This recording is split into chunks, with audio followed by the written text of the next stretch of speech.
जीवित परमेश्वर के दोधारी तलवार और जीवित वचन। जकरिया नबी की किताब अध्याय 7। फिर दारा राजा के चौथे वर्ष में किस्लेव नामक 9वें महीने के चौथे दिन को यहोवा का वचन जकरिया के पास पहुंचा। बेतेल वासियों ने सरेसेर और रेगेमेलेक को इसलिए भेजा था कि यहोवा से विनती करे और सेनाओं के यहोवा के भवन के याजकों से और भविष्यवक्ताओं से भी यह पूछे, क्या हमें उपवास करके रोना चाहिए जैसे कि कितने वर्षों से हम 5वें महीने में करते आए हैं।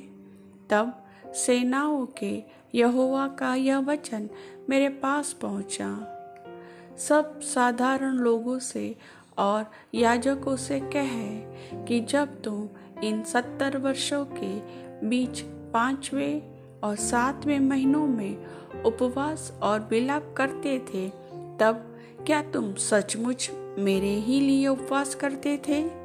और जब तुम खाते पीते हो तो क्या तुम अपने ही लिए नहीं खाते?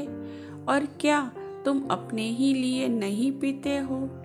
क्या यह वही वचन नहीं है जो यहोवा पूर्व काल के भविष्यवक्ताओं के द्वारा उस समय पुकार कर कहता रहा, जब यरूशलेम अपने चारों ओर के नगरों समेत चैन से बसा हुआ था और दक्षिण देश और नीचे का देश भी बसा हुआ था।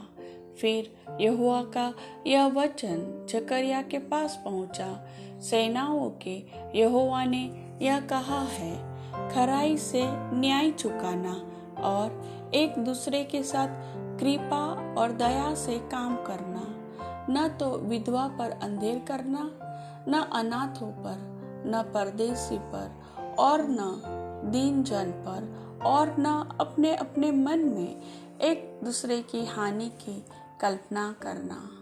परंतु उन्होंने चित्त लगाना न चाहा और हठ किया और अपने कानों को बंद कर लिया ताकि सुन न सके।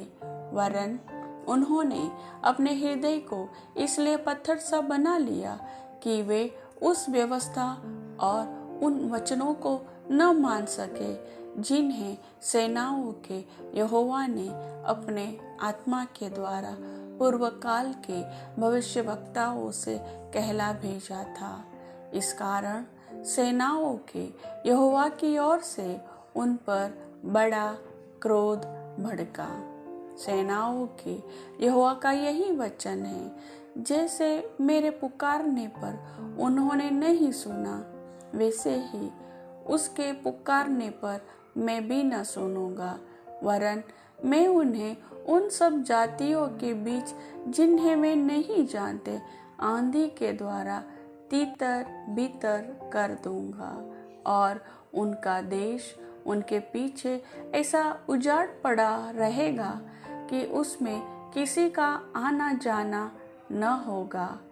इसी प्रकार से उन्होंने मनोहर देश को उजाड़ कर दिया।